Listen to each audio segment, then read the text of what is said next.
El Señor esté con ustedes. y con tu espíritu. Lectura del Santo Evangelio según San Mateo. Gloria a ti, Señor Jesús. En aquel tiempo dijo Jesús a sus discípulos: Cuidado con los falsos profetas. Se acercan con piel de oveja, pero por dentro son lobos rapaces. Por sus frutos los conocerán.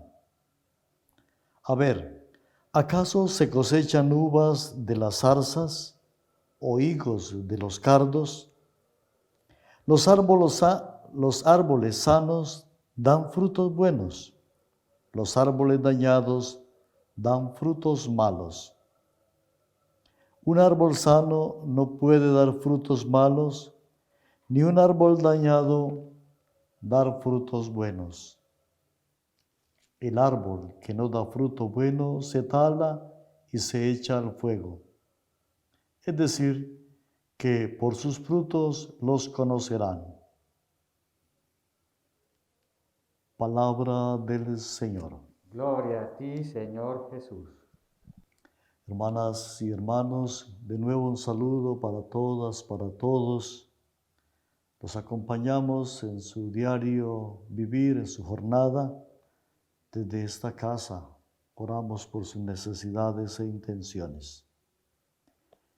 Quiero que gastemos unos minuticos orando y reflexionando esta palabra de Dios que hemos escuchado. Continuamos hoy leyendo esta historia de Abraham, la formación, la consolidación de un pueblo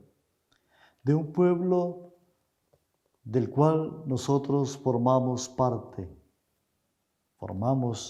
parte de esa gran familia, de ese sueño de una familia inmensa que tenía Abraham y que se expresa claramente en el texto de hoy.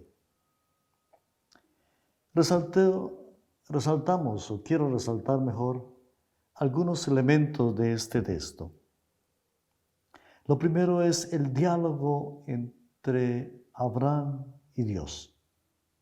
Un diálogo existencial, un diálogo de vida, fruto de unas relaciones intensas entre Abraham y Dios. Qué bonita enseñanza para nosotros también. Nuestra oración debe ser así.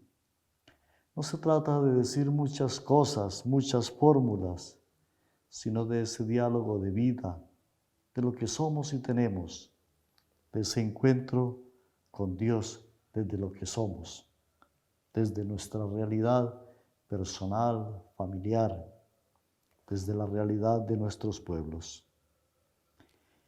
Y el diálogo de hoy se centra en la preocupación que tiene Abraham por su descendencia.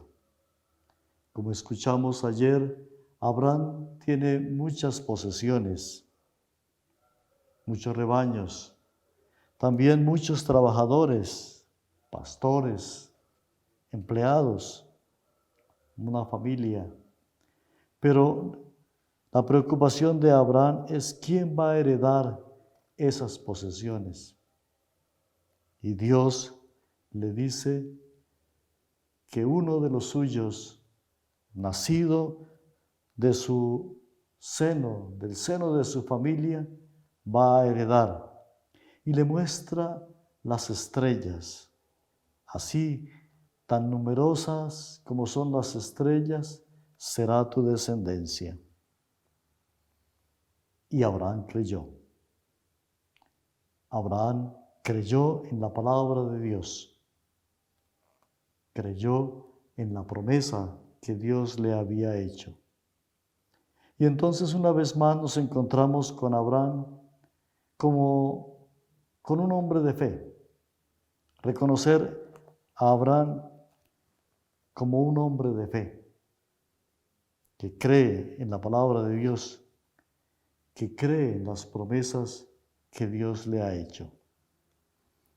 Y a continuación, para respaldar esa fe en Dios, hace unos sacrificios de acuerdo a la tradición y a la cultura. Vemos que sacrifica unos animales, ofrece unos animales a Dios. Y Dios ve bien este sacrificio.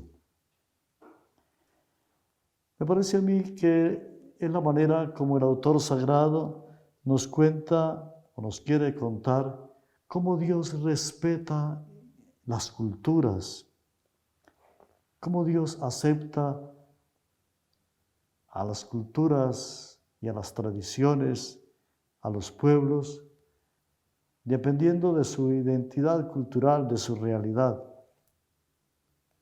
Dios a todos nos acoge, nos escucha y Dios respeta nuestros símbolos y culturas.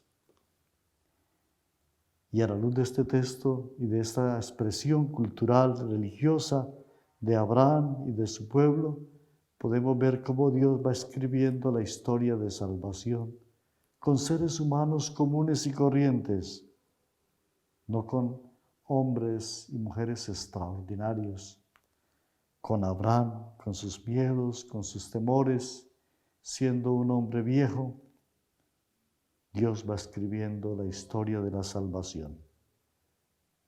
Y podríamos pensar también nosotros hoy que con nosotros, con cada uno de nosotros, con lo que somos y tenemos, Dios sigue escribiendo la historia de la salvación. La historia de salvación la hacemos y la construimos todos. Cada cosa que hacemos, cada circunstancia, cada día de nuestra vida es una página de esa historia de salvación que Dios sigue escribiendo y que nosotros con nuestra vida seguimos escribiendo. El texto del Evangelio de Mateo en el capítulo 7, que hemos venido leyendo en los últimos días, nos muestra otras enseñanzas breves que forman parte de ese discurso de Jesús o de esas enseñanzas de Jesús que el evangelista recopila y que nos enseñan cómo quiere Jesús que seamos los discípulos, que seamos sus discípulos. Y hoy nos presenta algunos elementos para seguir reflexionando y orando. Por sus frutos los conocerán. Y utilizando esta figura y esta enseñanza tan sencilla, Jesús nos invita a producir frutos buenos. Un árbol bueno da frutos buenos. Un árbol malo da frutos malos, por supuesto. Y termina el texto diciendo, por sus frutos los conocerán. Creo que es una invitación a revisar nuestra vida. ¿Qué clase de frutos estamos dando en nuestras relaciones familiares, en nuestras relaciones con el otro, con la otra? En mi vida diaria, ¿cuáles son mis frutos? ¿Qué es lo que la gente ve? ¿Cómo son mis relaciones? ¿Qué frutos estoy dando? Pues a la luz de esta palabra, digámosle al Señor que nos ayude a producir frutos buenos, abundantes, frutos que transformen, frutos que den vida, frutos de vida. Hoy necesitamos producir muchos frutos, frutos de paz, frutos de amor, frutos de reconciliación. Que nos conozcan por los frutos que producimos. Repito, pidámosle al Señor entonces que nos ayude de verdad a producir frutos abundantes.